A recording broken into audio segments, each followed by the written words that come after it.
Fine. सो हमने electron transport system तक करा है। इलेक्ट्रॉन ट्रांसपोर्ट सिस्टम में हमने क्या किया है, NADH एंड FADH, इन दोनों से हमने क्या करी, इलेक्ट्रॉन्स को पास करके ATP को बनाया है एट द फाइनल प्रोडक्ट करके। ठीक है, तो अब हम एम्फीबोलिक पाथवे मतलब क्या, कि इसको एम्फीबोलिक पहली बात क्यों कहा गया है, हम किसी चीज को एम्फीबोलिक तब कहते हैं जब दो चीज इसमें इन्वॉल्व हो, जैसे कुछ चीज का ब्रेक होना एंड कुछ चीज का फॉर्म होना। सो अगर ऐसा कोई पाथवे जिसमें किसी चीज का सिंथेसिस भी हो रहा है एंड किसी चीज का ब्रेकडाउन भी हो रहा है, उस चीज को या फिर उस पाथवे को हम कहते हैं एम्फीबोलिक पाथवे। तो क्या कोई मुझे यहाँ पे बता सकता है कि हमारे पूरे रेस्पिरेशन के दौरान क्या ऐसा ब्रेकडाउन हुआ एंड क्या फॉर्म हुआ? ADP से यस ATP मैम, बना ग्लूकोज का ग्लूकोज का ब्रेकडाउन रचिता हुआ है। पलक दोनों एक साथ मत बोलो, 1 by 1। Yes Palak. मैम हमारे जो रेस्पिरेशन है वो कैटाबोलिक एक्टिविटी, तो उसमें जो ग्लूकोज है उसका ब्रेकडाउन हुआ है। ओके, और वेल सेड। मैम उसी के साथ साथ हमने CO2 और जो वाटर है उसका फॉर्मेशन हो जाता है। गुड, सो ग्रेट सेड, दे बहुत ही सही बात है। एंड सब लोग तो ऐसा सिर्फ आपको स्क्रीन नहीं है विजिबल? मैम विजिबल है। दिव्या, आपने लास्ट क्लास अटेंड नहीं करी थी बच्चे? No ma'am. है ना? Yes ma'am. तो आपने बहुत विजिबल है। Back later on. तो एम्फीबोलिक पाथवे मतलब जैसे अभी हमको पलक ने कहा कि हमने यहाँ पे क्या किया, ग्लूकोज को ब्रेक डाउन करा एंड ATP को फॉर्म करा। सो टेक्निकली CO2 को एंड ATP को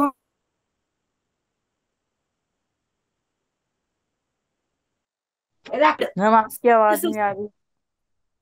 बच्चों एक बार का बोल दो, स्क्रीन आवाज सब कुछ सही है? इज देयर एनी अब ठीक है प्रॉब्लम? मैम, अभी ठीक आ है। रही है। Yes ma'am. मम्मी मैम सबको बीच म्यूट। में आपकी आवाज कट गई। I am putting everybody on mute क्योंकि मुझे पाथवे कंप्लीट करना है।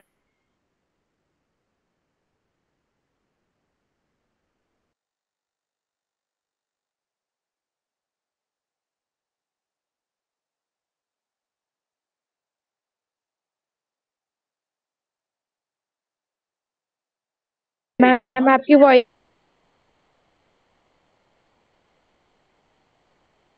नहीं आ रही। बच्चों आई गेस सभी को आवाज का कुछ प्रॉब्लम आ रहा है।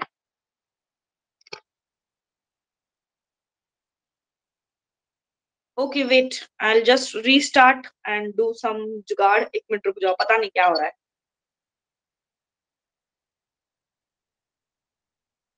शायद मेरा ही कुछ नेटवर्क इशू है। It's not from your end, maybe from my end. I am trying to restore it, give me 1 second. अभी मैंने नोटिस किया शायद वो हो। शिव शुरू कीजिए, शुरू कर दिया बच्चा। 2 मिनट, कनेक्ट हो रहा है।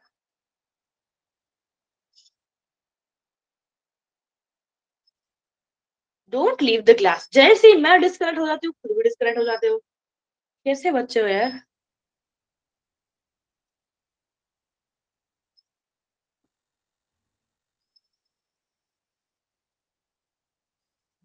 यस, दिख रहे हो अब? Confirm me. अभी फोन ऑन है, बाकी ठीक है। I don't know what had. अच्छा, कहाँ तक नहीं सुना फिर मैं कहाँ तक ऐसे बड़बड़ कर रही थी? सारा ही बड़बड़ कर रही थी क्या? अच्छा, तो मैं ये बता रही थी मेरे बड़बड़ में कि हम लोग एम्फीबोलिक है, ये तो समझ लिया था आपने कि ग्लूकोज को बनाते हैं ATP को, ग्लूकोज को ब्रेक करके ATP बनाते हैं। उसके बाद मैंने ये बताया था कि एम्फीबोलिक पाथवे में या फिर पूरे रेस्पिरेशन में अब तक तो हमने सिर्फ इसके बारे में पढ़ा कि हम ग्लूकोज को ही ब्रेक डाउन करके इसी से एनर्जी बनाए जा रहे हैं। बट मैंने लास्ट में ये क्वेश्चन पूछा था कि ग्लूकोज के अलावा भी ऐसा कुछ है क्या जो हम खाते हैं? ग्लूकोज मतलब कार्बोहाइड्रेट्स के अलावा व्हाट एल्स यू ईट, आपके रेगुलर खाने में ऐसा क्या आप खाते हो? मैं वो क्वेश्चन पूछ रही थी एंड शायद फिर हमारा केमिस्ट्री बिगड़ गया। तो यस, कौन बता सकता है कि आप लोग कार्बोहाइड्रेट्स के अलावा क्या खाते हो? जल्दी मैम जल्दी फाइबर प्रोटीन। फाइबर्स, बट मुझे एग्जाम्पल्स, जैसे आप पानी पूरी में गोलगप्पे में क्या खाओगे, या दाल में क्या खाओगे, या छोले में क्या खाओगे, इसमें tell me एग्जाम्पल्स। दाल में प्रोटीन खाएंगे। ओके, एंड मैम फाइबर में फ्रूट्स एंड वेजिटेबल्स। फ्रूट्स में फाइबर खाओगे? मैम रोटी में होता है फाइबर। हाँ, व्हीट में भी होगा, बट ठीक है, wheat morally having majority of carbohydrates, तो व्हीट को, राइस को हम थोड़ा कार्बो में डिवाइड कर लेते हैं। जैसे आपके मिलेट्स होते हैं, ओट्स होते हैं, कॉर्न्स वगैरह होते हैं, तो ये सारे आएंगे आपके प्रोटीन्स एंड फाइबर्स में। एनीवेज, बट हमको पढ़ना ये है कि इस पाथवे में हमने अब तक सिर्फ यही देखा कि कार्बोहाइड्रेट से मेनली एनर्जी ली जा रही है, बट ऐसा नहीं है। हम लोग हमारे डाइट में फैट्स में भी खाते हैं और प्रोटीन में भी खाते हैं। तो हमने सीखा क्या, कैसे कार्बोहाइड्रेट को हम क्या करा रहे हैं, pyruvic acid and pyruvic acid से एसिटिल कोए। ये हमारा क्या है, नॉर्मल रेस्पिरेशन का पाथवे है। बट अपार्ट फ्रॉम कार्बोहाइड्रेट, अगर आप सिर्फ प्रोटीन ही खाते हो, सिर्फ फैट्स भी खाते हो, तो भी आपको एनर्जी मिलती है, बट अलग अलग पाथवे से। मान लो फैट्स का जो कन्वर्जन होता है एसिटिल कोए में, उसका पाथवे कोई अलग है। प्रोटीन्स का भी जो कन्वर्जन होगा उसका पाथवे कोई अलग है। We don't know the names, इसका एक्चुअली बीटा ऑक्सीडेशन होता है, बट इसके डिटेल में हमको नहीं जाना है। पाथवे अलग अलग हो, बट आखिर में जुड़ कहाँ रहे हैं। What is the common point for fats, carbohydrates and proteins to enter Krebs cycle? वो है एसिटिल कोए। तो एसिटिल कोए एक ऐसा इंटरमीडिएट बनता है, चाहे वो प्रोटीन हो, आपने कुछ भी खाया हो, प्रोटीन खाया हो, फैट खाया हो, कार्बोहाइड्रेट खाया हो, आखिर में उसको जाके बनना है एसिटिल कोए, एंड एसिटिल कोए फिर एंटर करेगा क्रेब्स साइकिल। मतलब ये वाली चीज तो कॉमन है सभी के लिए, इतनी चीज तो कॉमन साइकिल है। उसके पहले कौन कहाँ से आ रहा है, एसिटिल कोए हम कार्बोहाइड्रेट से भी ले सकते हैं, प्रोटीन से भी एंड फैट से भी। इतना क्लियर? Yes yes. श्योर? अब मैं यहाँ पे क्वेश्चन बनाऊंगी एंड मेरा 200% गारंटी है कि पक्का यहाँ पे पिछली क्लास वजह से बहुत लोगों ने गड़बड़ कर दी, तो लेट्स होप कि आप लोग ना करो। तो ध्यान से पढ़ना है।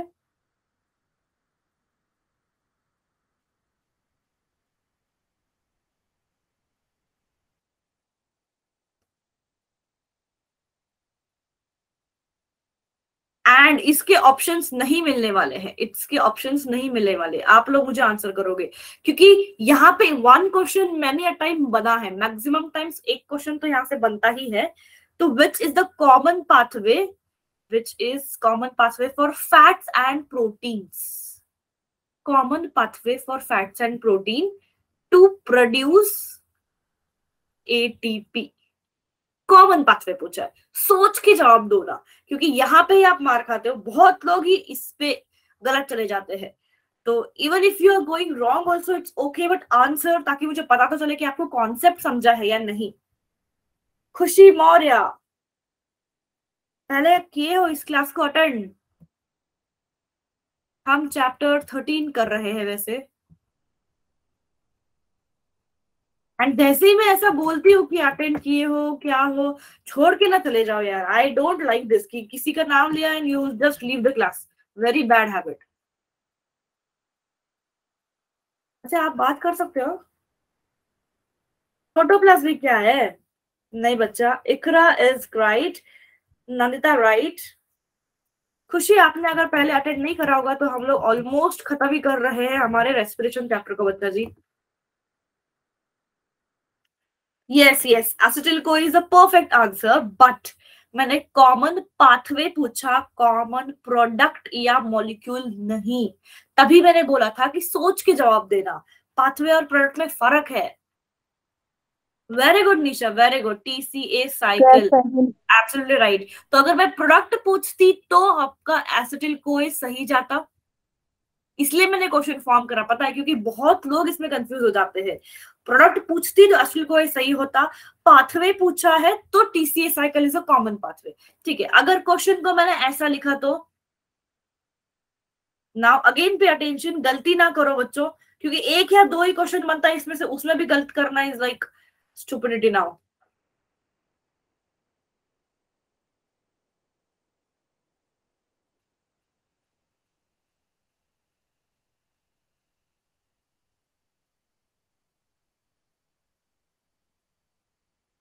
अब इसका आंसर करो। Which is common molecule formed from glucose to produce ATP या for producing ATP? हाँ स्वाति, आपकी फॉन्ट बड़ी अच्छी लगती है यार, कैसे लिखते हो ये?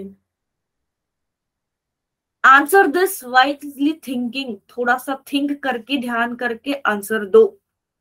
नहीं समझा है तो मैं कॉन्सेप्ट बता दूंगी फिर से। Sanjay, Sanjay Chauhan, you are constantly leaving the class. कौन सा ऐसा मॉलिक्यूल बनता है ग्लूकोज के पाथवे में for producing ATP? Simple question है, बस तोड़ मोड़ के मैंने शब्दों का खेल किया है बच्चों।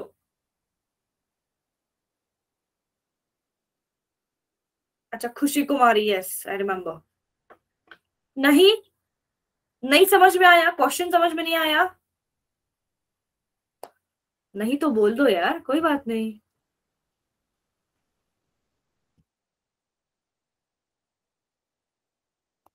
Anybody else? पलक के अलावा अगर सारे सो रहे हैं तो अभी के अभी ड्रॉप कर जाओ, मुझे सोते वाले बच्चे नहीं चाहिए। Iqra, carbohydrate itself is a glucose.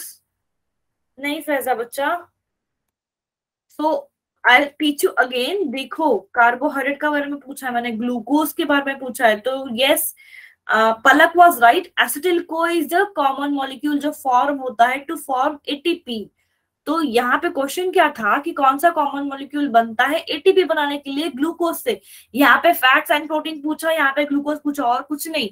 इन तीनों को अलग अलग क्वेश्चन में पूछा है मैंने, बट आंसर तीनों का सेम ही है, चाहे वो फैट हो, प्रोटीन हो, कार्बोहाइड्रेट हो, तीनों के पाथवे में एक कॉमन मॉलिक्यूल बनेगा एसिटिल कोए, एंड वही आगे जाएगा क्रेब्स साइकिल में टू प्रोड्यूस एटीपी।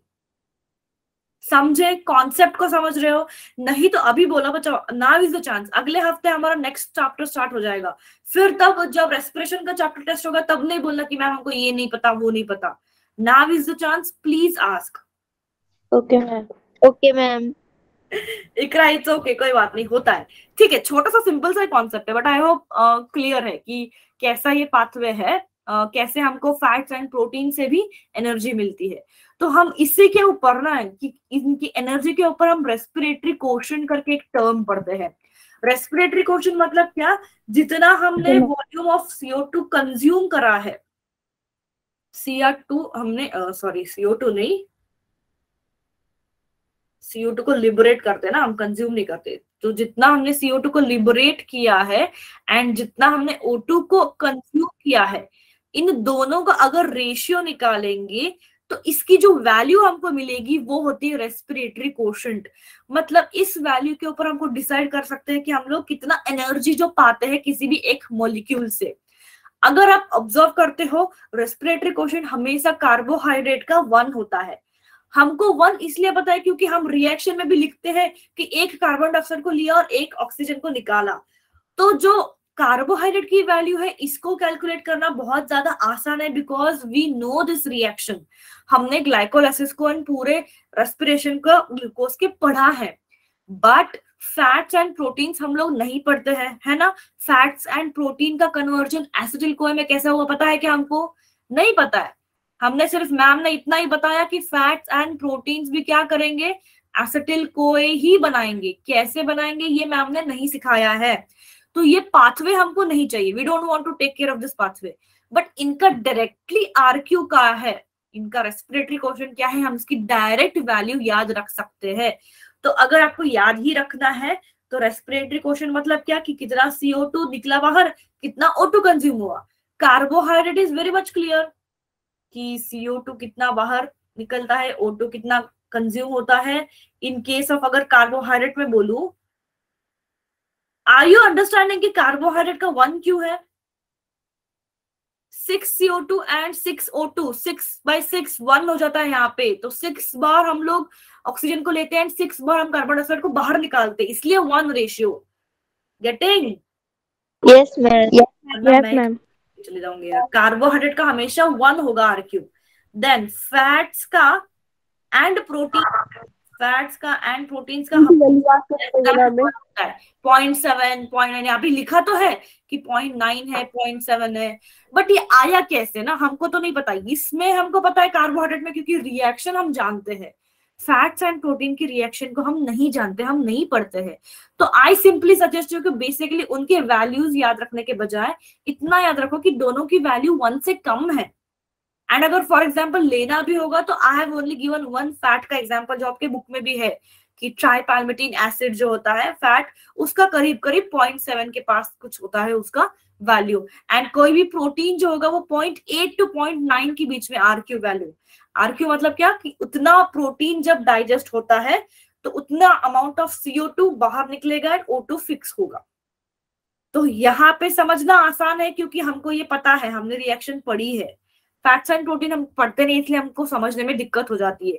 तो आई सजेस्ट कि बेसिकली रिमेंबर कि इट इज लेस देन 1। इतना याद रख पाओगे? Yes ma'am. खत्म बच्चों, ये बाय।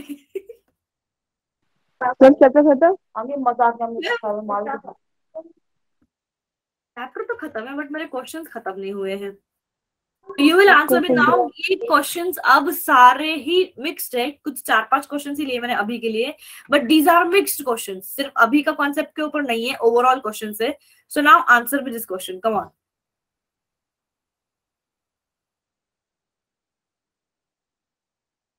हाँ, पोल नहीं भेज रही हूँ, डिस्कस करोगे मेरे साथ आप।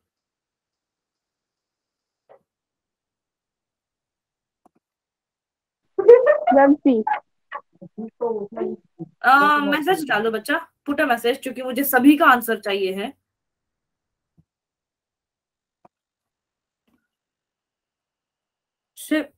शिव ने आंसर इसलिए करा है क्या? सॉरी, शिव ने आंसर इसलिए करा है क्योंकि किसी और ने आंसर करा है? ऐसा कुछ नहीं है ना शिव? Yes ma'am. किसने आंसर किया? किसका आंसर देख के आपने यहाँ पे आंसर किया, फिर बताओ। मैम ऊपर वाले का पता नहीं क्या नाम था। यार बेशर्मी की याद होती है, ऐसा ना करो शिव। आपको अगर समझ में नहीं आता है तो इसका मतलब ये नहीं कि आप किसी का आंसर कॉपी कर लोगे, गलत भी हो सकता है बच्चा। सी बोल रहे हो सब लोग यार, क्यों ऐसा कर रहे हो यार? ये आंसर है इसका।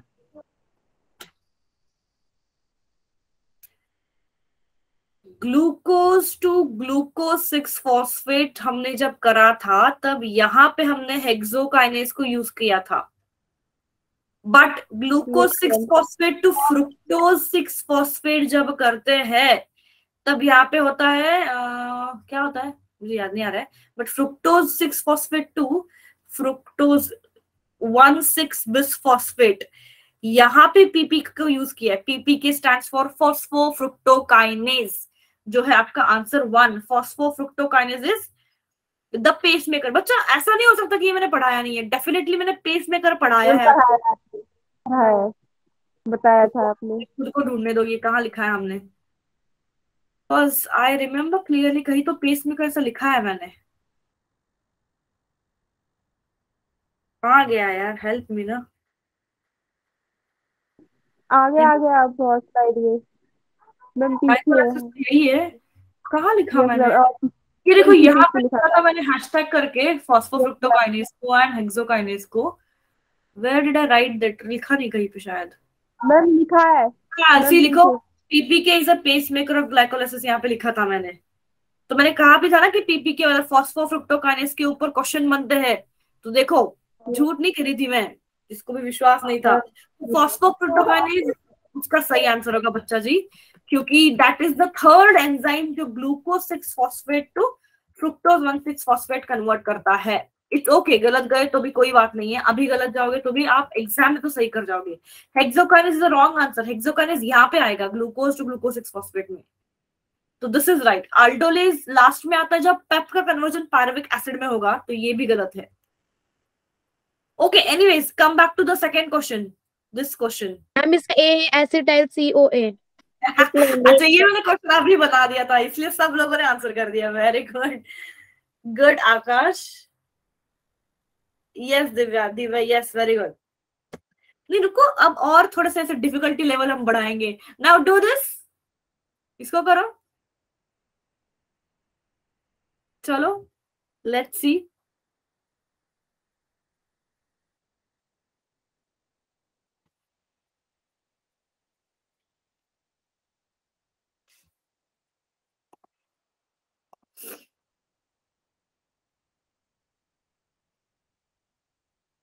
ओके, शिव का आंसर डी आ रहा है, ठीक है। और कोई है? तेरे को सोच के करना, क्योंकि क्वेश्चन ही रिपीटेड है, नीट 16 में आया था, यू कैन सी ऑलरेडी कि ये क्वेश्चन आया हुआ है, तो थोड़ा सा सोच के देना आंसर।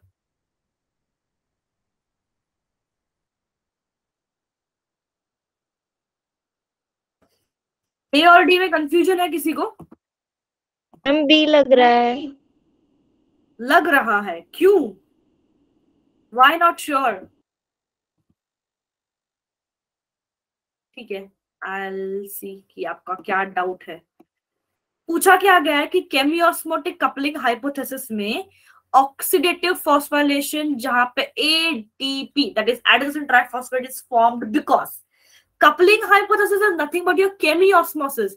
इसको ऐसा क्यों कहा पता है? हमने इलेक्ट्रॉन ट्रांसपोर्ट में क्या देखा था? Pay attention, I will understand, I will make you understand कि क्वेश्चन का मतलब क्या है। मुझे पता है बहुत लोग क्वेश्चन को ही नहीं समझे हो।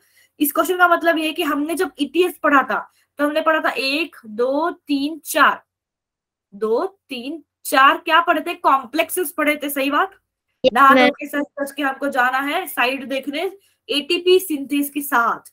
तो ये जो कॉम्प्लेक्स 5 है एटीपी सिंथेस का, इसको जनरली इसमें कंसिडर नहीं करते क्योंकि ये सारे क्या है? इलेक्ट्रॉन कैरियर्स है, और ये क्या है? एटीपी को बनाने वाला है। तो बट इसको हम पढ़ते वक्त इसके साथ जोड़ के कपल करके इसको हम पढ़ते हैं, इसलिए coupling hypothesis of oxidative phosphorylation. Oxidative phosphorylation का मतलब है कि ऑक्सीडेशन रिडक्शन, जो रिडॉक्स रिएक्शन से एनर्जी निकलती है, कहाँ पे निकलती है? यहाँ पे, एंड ये एनर्जी फिर कन्वर्ट होती है एटीपी में। तो दोनों को साथ में हम पढ़ते हैं टू फॉर्म व्हाट? एटीपी। तो इनमें हो क्या रहा है? सिंपली प्रोटॉन का ग्रेडियंट बन रहा है। ये प्रोटीन लिख रखा है, typing error, it should be proton gradient.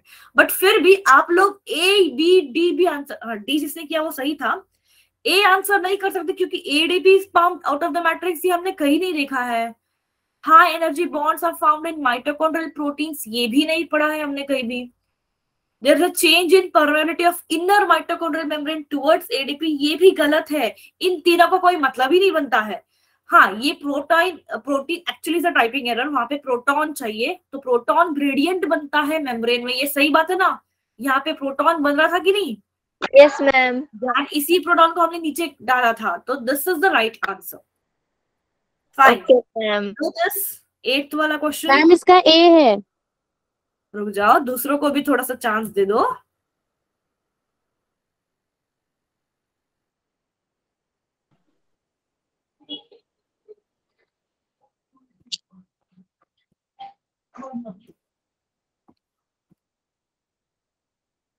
Very mix answers बच्चा जी।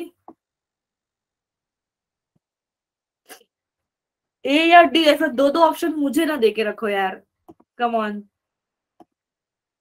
मैम यही है। मैम ए श्योर है। ठीक है, कौन सा स्टेज है जहां पे कंप्लीट ऑक्सीडेशन होता है ग्लूकोज का and greatest number of ATP are form? ठीक है, आप लोग ए बोल रहे हो, डी कौन कौन बोल रहा है? डी कोई नहीं बोल रहा है, दे गलत है। चलो, मेरा आंसर है क्रेब्स साइकिल, बताओ क्यों? अब इसको सोच के जो बताएगा ना, that would be the star kid today. 2 minute का पूरा वक्त देती हूँ मैं, सोचो। मैंने अगर क्रेब्स साइकिल आंसर करा है, इसके पीछे कोई तो लॉजिक होगा। So you have to think now कि एटीपी कहाँ बन रहा है, ज्यादा नंबर ऑफ एटीपी कहाँ पे बनता है। थिंक थिंक थिंक थिंक करके आंसर दो। ये सारे आए हुए क्वेश्चन है प्रीवियस ईयर्स के, देख ही सकते हो आप। I don't have to mention that.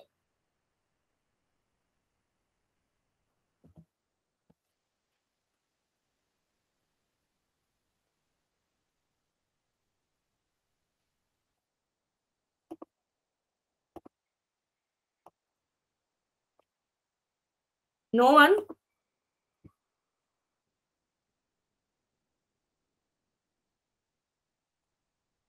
कोई तो बताओ यार, कम ऑन।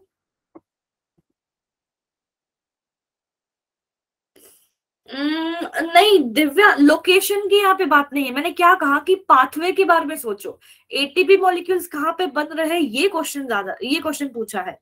तो वहां अगर मैंने क्रेब्स साइकिल कहा है तो मेरा क्वेश्चन है कि क्रेब्स साइकिल ही क्यों मैंने बोला है कि it is the highest ATP yielding pathway. हमने कैलकुलेशंस भी किए बच्चों यार।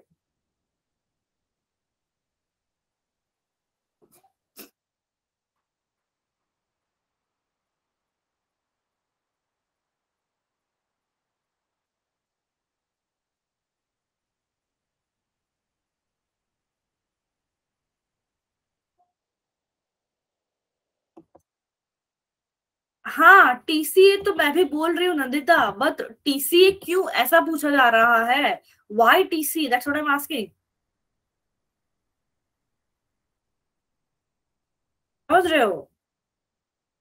ठीक है कोई बात नहीं, if you are not able to understand मैं बता रही हूँ, सुनो। मैम क्योंकि ना उसमें हमने ना 36 एटीपी बनाए थे। हाँ नहीं ठीक है 36, चलो लेट्स गो बैक। नहीं 36 हो 38 हो, बात वो नहीं है।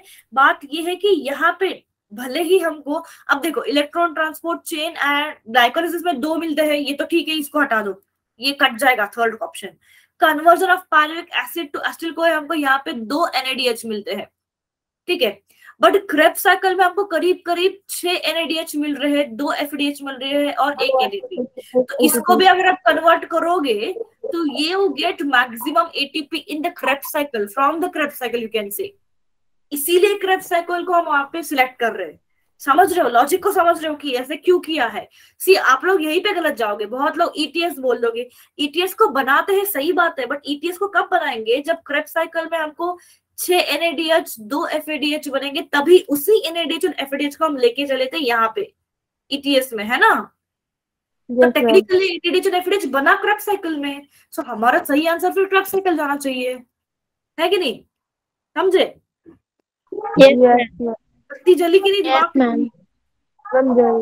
अभी ये तो इजी है, मुझे पता है, you all can answer this, सभी का आंसर आना चाहिए इसमें, हमने कैलकुलेट भी कर रखा है इसको। Option A. हाँ तो इसको मैं स्किप करती हूँ, आगे चलते हैं। Do this. Yes now very important question, ये 2017 का है। Should which of the process should not operate when organic acids are used as respiratory substrates? हमने एम्फीबोलिक पाथवे में देखा है 3 अलग अलग सबस्ट्रेट्स को यूज किए। रेस्पिरेटरी सबस्ट्रेट मतलब क्या? ऐसा मॉलिक्यूल जिसका हम रेस्पिरेशन कराते हैं, जो जो हम खाते हैं, जिससे हमको एनर्जी मिलती है। तो अब सोच के आप इसका आंसर करोगे, मैंने करवाया भी है आपको। Think very wisely.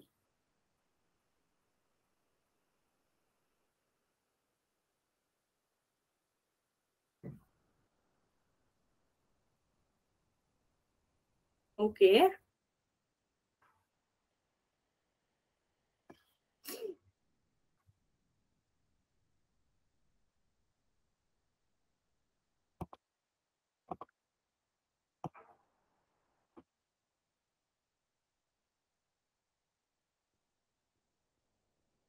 बहुत मिक्स्ड आंसर से अगेन। इतना डिफिकल्ट क्वेश्चन कहाँ है यार, क्या तुम लोग भी? ठीक है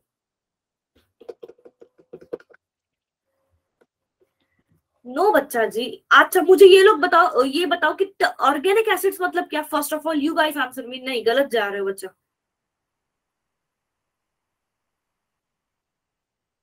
शिव तुम लोग गूगल से अगर देख के आंसर कर रहे हो ना, फिर उसमें कोई मजा नहीं है। Ma'am no ma'am. अच्छा अच्छा, तो इसका मतलब फिर शिव समझाएगा मुझे कि ए आंसर अगर है तो ए क्यों है। दिव्या इज करेक्ट, प्रियांशी, शाबा, छफिया नो। Krebs साइकिल चलो मैं आंसर बता देती हूँ, हमको शिव जी समझाएंगे कि ग्लाइकोलाइसिस अगर सही आंसर है तो क्यों है। अगर गूगल बाबा ने आपसे पढ़ा नहीं है ना, तो आप मुझे इसका आंसर पक्का दोगे शिव, बताओ चलो। शिव एंड क्लास को छोड़ के नहीं जाओगे, पहले बता रही हूँ मैं।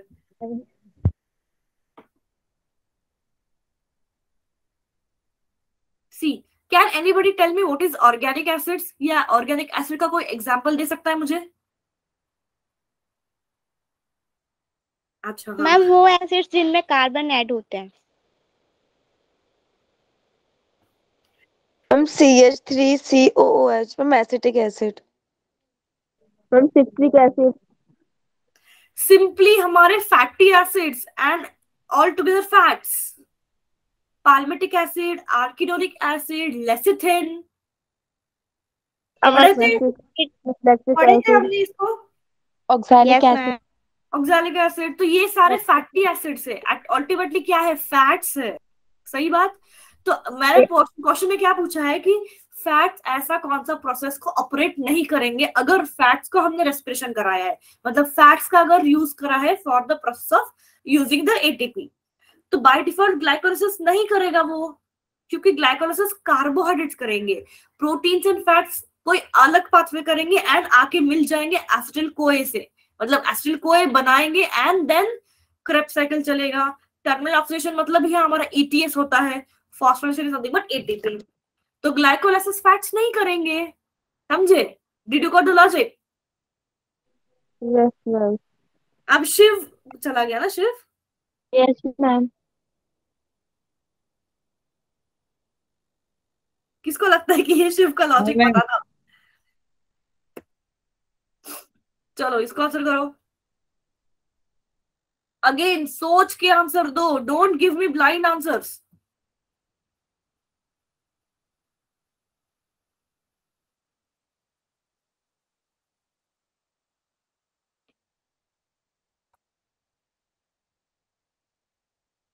बच्चा आपका पूरा चैप्टर ही रिवाइज हो रहा है, so it is a very good thing actually.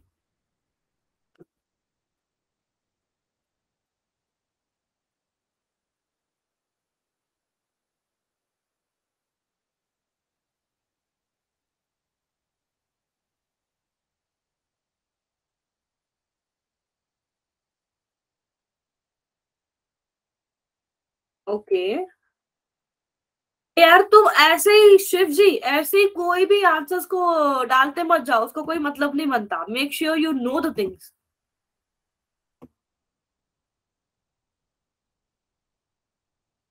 क्या खामखा ऐसे पेस्ट मत करो, उसका कोई मतलब नहीं बनता। You should also know what does it mean.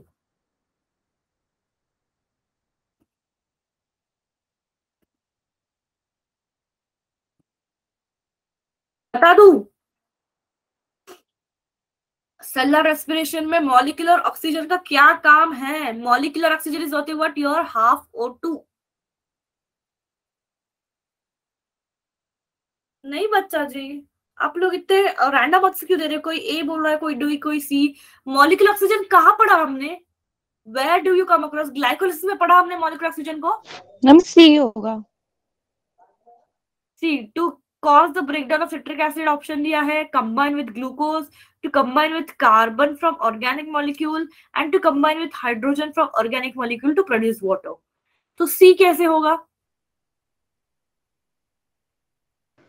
D option होगा। सी। ऐसे रैंडम से आंसर ना करो, सोचा करो व्हाट डज इट मीन। हमने ये तो पढ़ा था कि फाइनल इलेक्ट्रॉन एक्सेप्टर जो होता है वो ऑक्सीजन होता है, एटीएस में पढ़ाया था, याद है?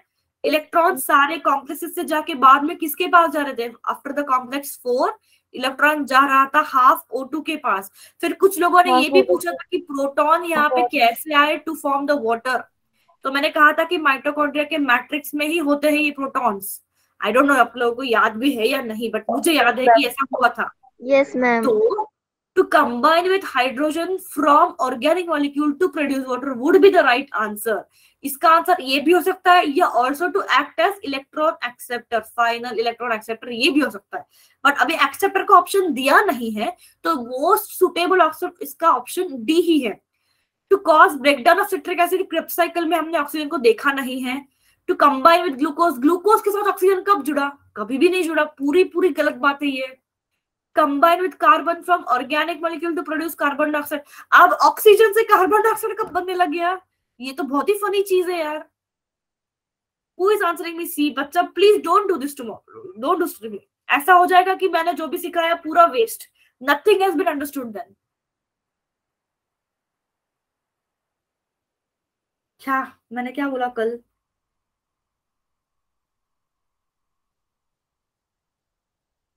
पलक मैंने क्या बोला कल? मैम आपने कल हमें रोल ऑफ ऑक्सीजन पढ़ाया था जब हम लोगों को पता नहीं था तो तब। यस्टरडे बोलना था ना, कल यस मैम। मैम एक्चुअली मैंने मिस्टेक कर दी। तो यू शुड बी आंसरेबल ना बच्चा जी। अब मुझे गुस्सा नहीं आएगा क्या बताओ? सब लोगों को मैं इतना मेहनत लेके पढ़ा रही हूँ हर चीज को, एंड आप लोग इतने रैंडमली आंसर करोगे। कल का इसका टेस्ट होगा तो क्या गारंटी कि आप लोगों में से अगर 15 लोग भी अभी प्रेजेंट है, 5 लोग भी अगर अच्छे मार्क्स ले आए, इसकी क्या गारंटी है? सिर्फ 15 लोग हैं। How can I assure you, how can you assure me कि 5 पीपल एटलीस्ट कैन स्कोर? अगर कितने 15 क्वेश्चन तो होते हैं आपके, 15 4 जा 60, 60 में से आप थोड़ा बहुत अगर 50 क्वेश्चन भी किसने कर लिए तो भी मेरे लिए बहुत है। सिंपल सा क्वेश्चन है, व्हाट इज रेस्पिरेशन नाउ?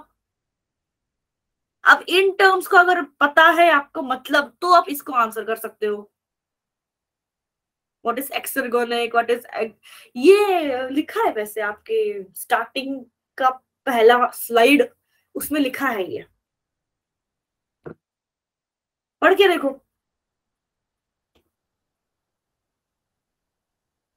बुरी बात है यार बच्चा जी।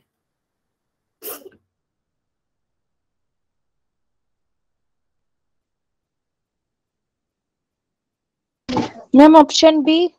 Yes, option B is right answer. Catabolic है क्योंकि हम ग्लूकोज का ब्रेक डाउन कर रहे हैं एंड एनर्जी को हम रिलीज कर रहे हैं, एनर्जी को बना रहे हैं। So A and C is wrong answer. Shiva and Shafia, नहीं Shiva is correct, Shafia is wrong. Okay, make sure. Shiva आपका भी ए रॉन्ग है बच्चा, ए नहीं आता। शाबाद का भी ए नहीं आता। एनाबोलिक नहीं है, कैटाबोलिक है। एंड एक्सर्गोनिक है, मतलब एनर्जी को रिलीज कर रहा है, समझे? ओके, 2-3 और क्वेश्चंस करेंगे हम, then will take your doubts. अब इसको गलत कर जाओ सच्ची में मैं अपना माथा फोड़ दूंगी पीछे की दीवार पे, सच में।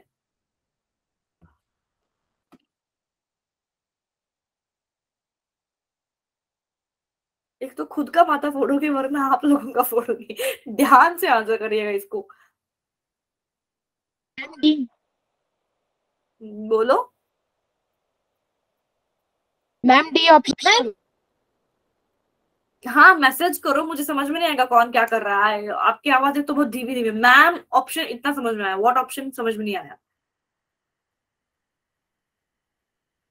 सिर्फ 2 लोगों का आंसर आया है। जल्दी जल्दी, क्विक क्विक। इस क्वेश्चन को बहुत बार रिपीट हुआ है।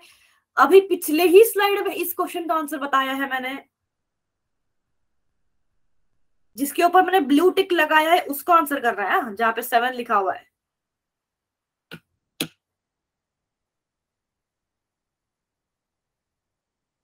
सच में मैं खुद का माथा ऐसे literally I want to break my head. कौन इलेक्ट्रॉन एक्सेप्ट कर रहा है? Oxygen, molecular oxygen. एनएडी क्यों लिख रहे हो?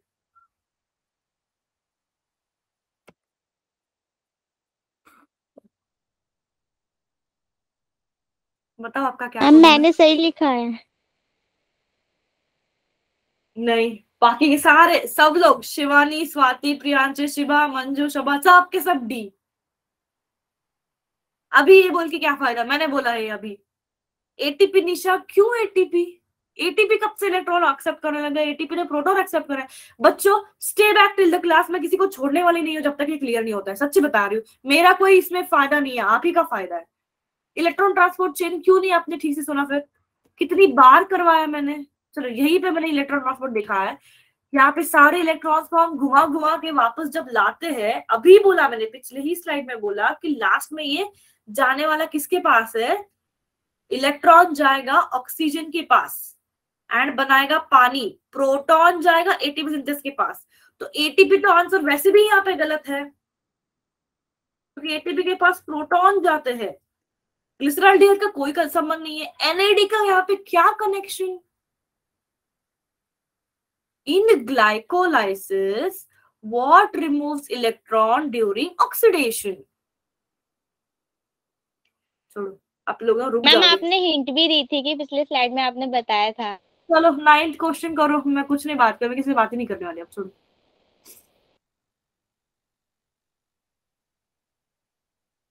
Come on, 9th question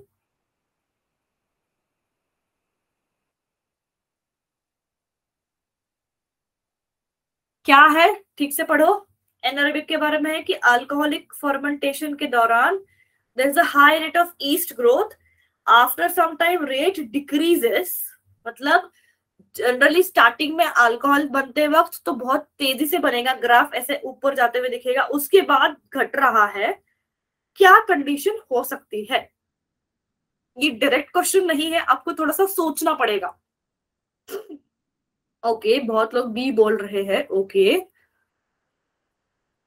but Divya ने, खुशी, प्रियांशी, शाफिया, क्या आपने ये सोचा कि अल्कोहलिक फर्मेंटेशन की बात हो रही है, मतलब एनारोबिक फर्मेंटेशन है, तो ऑक्सीजन का आंसर तो वैसे भी नहीं आना चाहिए यहाँ पे।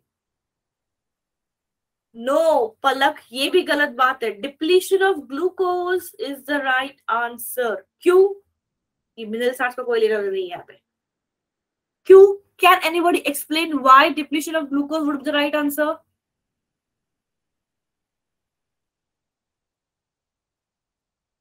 बच्चा जी, अगर आपको समझा नहीं है ना तो एकदम बिंदास बता दो कि नहीं मैम समझ में नहीं आ रहा है, क्योंकि गलत आंसर देने से बेटर है कि आप सही सारा आंसर में सही में समझो, कॉन्सेप्ट को समझो, ये मेरे लिए ज्यादा इंपॉर्टेंट है। ठीक है, मैं समझा रही हूँ, देखो। नहीं समझे? हमने एनारोबिक फर्मेंटेशन में क्या देखा है? ग्लूकोज को कन्वर्ट किया पायरुवेट में, करेक्ट। ये पायरुवेट एक कॉमन मॉलिक्यूल देखा है, या फिर ग्लाइकोलाइसिस एक कॉमन मॉलिक्यूल देखा है, पाथवे देखा है for aerobic and anaerobic. Do you remember that? This is common for aerobic and anaerobic. सही बात। अगर पायरुवेट के बाद एरोबिक कंडीशन है, ऑक्सीजन है, तो कहा जाएगा टीसीए साइकिल चलाएगा, क्रेब्स साइकिल में। अगर ऑक्सीजन नहीं है तो क्या करेगा आगे? एक तो अल्कोहल बना सकता है या लैक्टिक एसिड बनाएगा। तो इसका मतलब क्या हुआ कि ग्लूकोज को होना जरूरी है for this and this both. Glucose deplete हो गया तो ये पूरा का पूरा साइकिल ही डिप्लीट हो जाएगा। तो आप लोग यहाँ पे ऐसा क्यों लॉजिक लगा रहे हो? ऑक्सीजन का तो कोई भी मतलब नहीं है, because it is anaerobic alcohol fermentation, सीधा सीधा क्वेश्चन में लिखा हुआ है। तो first of all it's anaerobic fermentation का क्वेश्चन, एनारोबिक रेस्पिरेशन का। तो B option is by default wrong. Mineral salts and waste products का भी क्या कनेक्शन है? वैसे भी no connection at all. So depletion of glucose भी क्यों सही जाएगा फिर? बिकॉज ग्लूकोज से पहले ग्लाइकोलाइसिस होकर पायरुवेट होगा, देन बिकॉज ऑक्सीजन नहीं है इसलिए अल्कोहल वाली पाथवे चलाई है हमने। तो ये तो कॉमन है ना। बताओ, ये आपको पता नहीं था? भूले थे कि नहीं आप लोग? आई नो कि आप लोगों को ये पता है, बट आप लोगों ने इसके बारे में सोचा नहीं, है ना? शिबा, नंदिता, समझे लॉजिक? समझे आंसर के पीछे का क्या रीजन है? Yes ma'am. पक्का याद रखोगे आप? अब नहीं भूलना यस बच्चा। मैम। Okay ma'am. गलती होगा। Great, okay, come on, do this two questions now.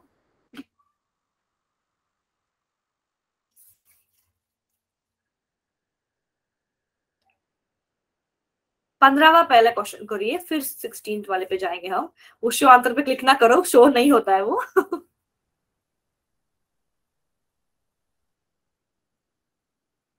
वैसे बहुत सारे क्वेश्चन किए हमने, आपका ऑलमोस्ट पूरा चैप्टर कवर कर लिया है। Okay, so Palak says B for this. Pyruvic acid, the key product of glycolysis, can have many metabolic fates. What does it form under aerobic condition? See बच्चों, ये लोगों ने कितनी खूबसूरत तरीके से एक ही चीज को बार बार शब्दों का खेल कर करके अलग अलग फॉर्म में क्वेश्चन पूछा है। वैसे ज्यादा कुछ सोचने वाली यहाँ पे बात है भी नहीं। जिसको भी ये क्लिक कर गया कि किस चीज के बारे में पूछा गया है, वो आंसर कर देगा। शिव, जानने में आपसे तो बाद में बात करूंगी, अभी I don't want to waste time with you, because आप बहुत ही मजे लेने के लिए आ रहे हो क्लास में, ये सीधी सीधी पता चल रही है बात मुझे। मंजू रुक जाओ Manju, we are doing 15th one. 15th वाला कर रहे हैं हम।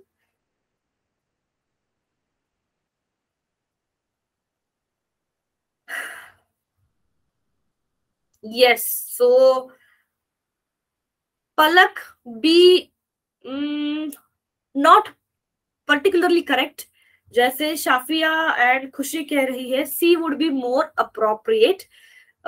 इसका आंसर ये हो जाएगा क्योंकि पायरुवेट आगे क्या बनता है? एसिटिल कोए बनेगा एंड कार्बन डाइऑक्साइड बनेगा। पानी तो बनेगा ही बनेगा।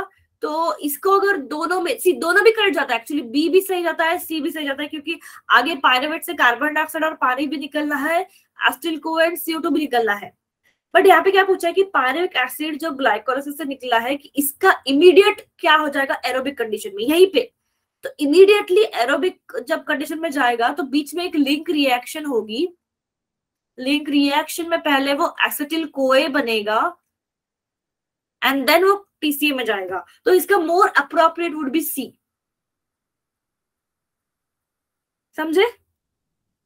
Yes, ma'am. Jitendra is Divya ना?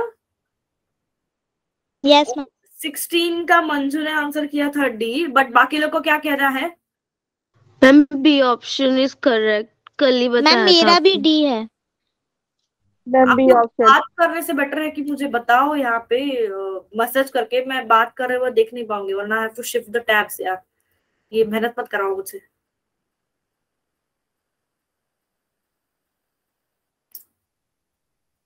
मैं क्या करूं, एक तो आपको मारूं या खुद को मारूं, बताओ। दो ही ऑप्शन है मेरे पास। Tell me what should I do? Ma'am, B is the correct.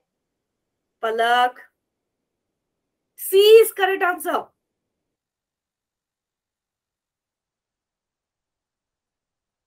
ढूंढ के बताओ सी आंसर क्यों है।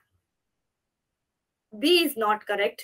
इंटर मेम्ब्रेन स्पेस में तो इंटर हो गया ना, इनर मेम्ब्रेन होती है माइटोकॉन्ड्रिया तो। क्या बोले आप? समझे नहीं मैं। मैम वो इंटर हो गया और हमने तो इनर मेम्ब्रेन और आउटर मेम्ब्रेन होगी ना, इसमें इंटर दे रखा है।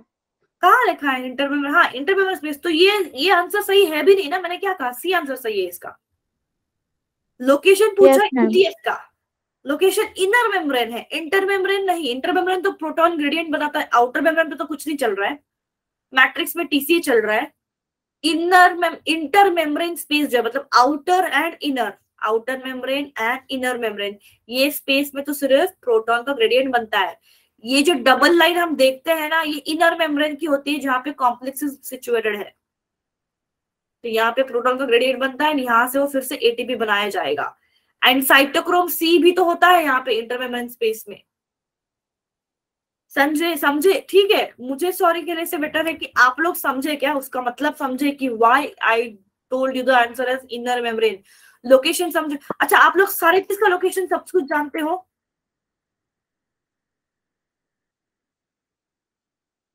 Everybody knows the location of everything. बताओ ग्लाइकोलाइसिस का लोकेशन फटाफट। ये बाद में करेंगे हम। ग्लाइकोलाइसिस का लोकेशन बताओ। साइटोप्लाज्म, कोई भी साइटोप्लाज्म, चाहे यहाँ पे EK हो या PK हो, सभी में ग्लाइकोलाइसिस साइटोप्लाज्म में ही चलेगा। फाइन। लिंक रिएक्शन कौन बताएगा? चलो पहले TCA बताओ, फिर आते हैं लिंक रिएक्शन के पास। TCA साइकिल कहाँ चलती है? बच्चे बहुत बेसिक चीज है। देखो यहाँ पे भी लोकेशन का था, आप सब लोगों ने मार खा लिया, मतलब गलत कर गए आप। बहुत इंपॉर्टेंट चीजें, छोटी छोटी चीजें बहुत इंपॉर्टेंट है। TCA कहाँ चलती है? अभी बताया मैंने, जल्दी से। TCA क्या चलती है? Krebs cycle. कहा? Location, I am asking locations. हर एक की GPS। ओके, माइटो का मैट्रिक्स, सही बात। अब ETS कहाँ पे चलता है? अभी किया हमने। ETS कहाँ चल रहा है? बताओ। Inner membrane. Okay, inner membrane inner of mitochondria membrane में। माइटो मतलब माइटोकॉन्ड्रिया लिख रही हूँ। अब क्या मुझे कोई बता सकता है कि लिंक रिएक्शन कहाँ चल रही है? नाउ सोच के बताना, क्योंकि लिंक रिएक्शन में हम क्या कर रहे हैं उसमें से पता चलेगा कि what is happening. Link reaction का कहाँ लोकेशन है? Ma'am mitochondrial matrix. ओके, और कोई आंसर्स? और कोई ऐसे बेहतरीन जवाब देना चाहेगा?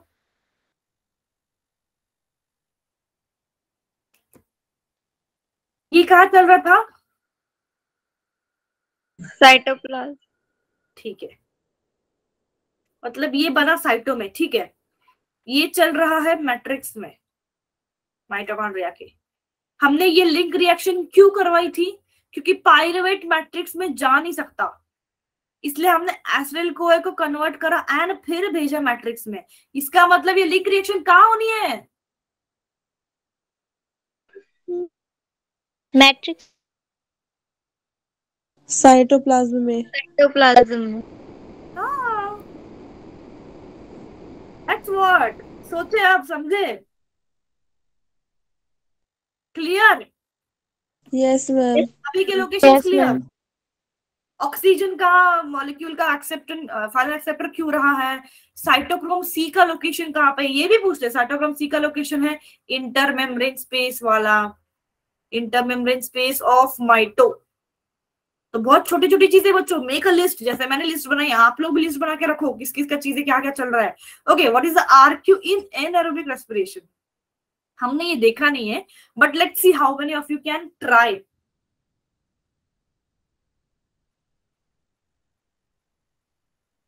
एनारोबिक रेस्पिरेशन, आरक्यू का मतलब आप पहले बात जानना चाहिए कि RQ is how much CO2 is going out and कितना ऑक्सीजन इज कमिंग इन। तो CO2 एंड O2 का हमको रेशियो लेना है इन आरक्यू, कहाँ पे? एनारोबिक में। तो आपको क्या लगता है इनमें से क्या हो सकता है? थोड़ा सा सोच सोच के।